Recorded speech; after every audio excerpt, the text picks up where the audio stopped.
6 लाख रुपए मैं इससे लूंगी, 3 महीने के लिए इसे अंदर भी डलवाऊंगी, जब ये बाहर आएगा तो मैं इस पर दोबारा मुकदमा दर्ज करवाऊंगी। एक बार सुसाइड करने जा रहा था, जब मैंने अपनी मम्मी को फ़ोन करा था सुसाइड करने से पहले, मैं कहा मम्मा ऐसी ऐसी बात है, मैं रोते रोते मम्मी से बोल रहा था। फिर उसके बाद में मम्मी ने बोला कि कोई बात नहीं बेटा, तू सारी बातें घर बता पहले आके। उसके बाद भी उस लड़की का मतलब कुछ वो नहीं है, उसको तो ये है कि या तो मर जाए या फिर ये पैसा दे दे। हम इस बात के घोर विरोधी हैं कि शहर के अंदर जितने भी अवैध ओयो और स्पा हैं वो बंद होने चाहिए। उसके पीछे कई कारण हैं, क्योंकि जहां एक और स्पा की आड़ में देह व्यापार होता है, वहीं अब ये अवैध स्पा चलाने वाले लोग इससे भी आगे बढ़ चुके हैं। आपने पिछले दिनों में खबरें सुनी होंगी कि फरीदाबाद के अंदर आज इस स्पा में काम करने वाली लड़की ने या इस स्पा को चलाने वाली लड़की ने अपने एक ग्राहक को पहले हनी ट्रैप में फंसाया और उसके बाद खेल आरंभ कर दिया ब्लैकमेलिंग का। आप सोच रहे होंगे कि मेरे बराबर में अपने मुंह को छुपाए आखिरकार ये कौन बैठा हुआ है, क्या कुछ आज विशेष है, वो मैं आपको बताने वाला हूं। दर्शकों, मेरे साथ बैठा हुआ है एक नवयुवक जो कि एक ऐसी लड़की के चक्कर में फंस गया जो कि स्पा में काम करती थी। जब इस लड़के की मुलाकात उस लड़की से हुई तो इस लड़के को नहीं पता था कि ये लड़की स्पा के अंदर काम करती है। इन दोनों की दोस्ती हुई और जैसे ही लड़के को 10 से 15 दिन के अंदर अंदर जब पता लगा कि ये लड़की स्पा में काम करती है तो इसने अपनी उस प्रेम कहानी को वहीं पर ही समाप्त करने की ठान ली और उसके बाद खेल आरंभ हुआ ब्लैकमेलिंग का। ब्लैकमेलिंग पैसों के रूप में भी हो सकती है और ब्लैकमेलिंग इस रूप में भी हो सकती है कि तुझे तो अब मुझसे शादी करनी पड़ेगी और अगर नहीं करेगा तो फिर तुझे भुगतने पड़ेंगे अब झूठे मुकदमे।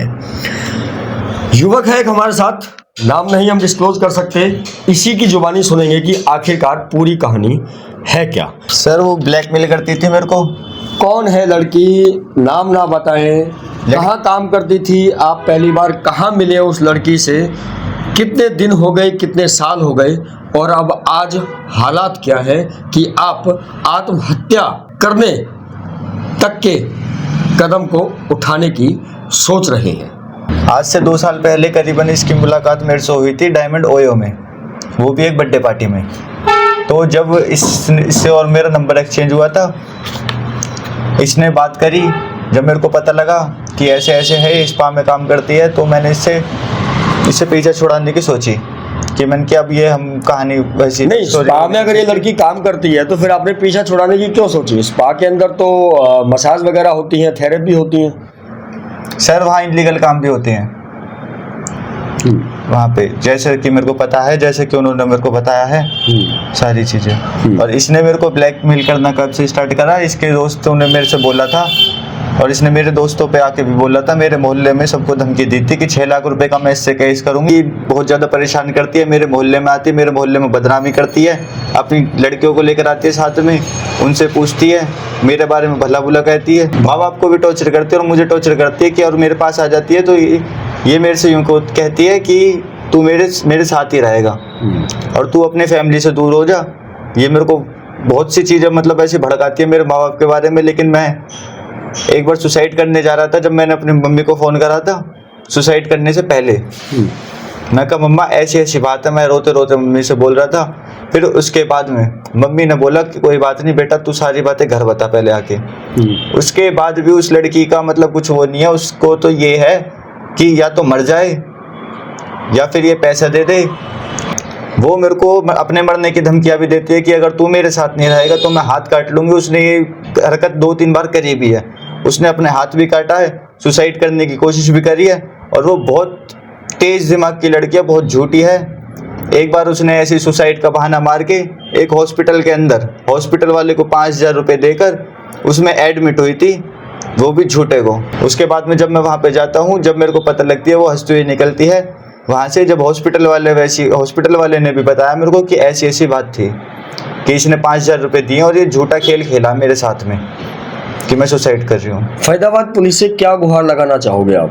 फरीदाबाद पुलिस से मैं ये गुहार लगाना चाहता हूँ, जैसे वो लड़की मुझे परेशान कर रही है, ऐसे ही कई युवक हैं जो आजकल जो मरते आ रहे हैं, और जो आगे भी मरेंगे, जो ये अवैध धंधे चल रहे हैं, स्पा वगैरह, ओयो वगैरह, इनको बंद कराया जाए और इन युवकों को बचाया जाए जो मेरी तरह फंस रहे हैं इन चीज़ों में और पैसा दे रहे हैं। मेरी सहायता करें। फैजाबाद पुलिस के कमिश्नर साहब से मैं साफ तौर पर गुहार लगाता हूं, अनुरोध करता हूं, प्रार्थना करता हूं कि लगातार फैजाबाद पुलिस के पास मेरी RTI और शिकायत पहुंचती है कि ज़िले के अंदर जितने भी अवैध स्पा हैं उन सभी को बंद किया जाए, पर पता नहीं क्यों फैजाबाद पुलिस कि जो कैप्टन है कमिश्नर साहब, वो अपने ज़िले के अंदर जितने भी उनके SHOs हैं उन्हें ये खास निर्देश क्यों नहीं देते कि सभी अवैध स्पा को बंद किया जाए।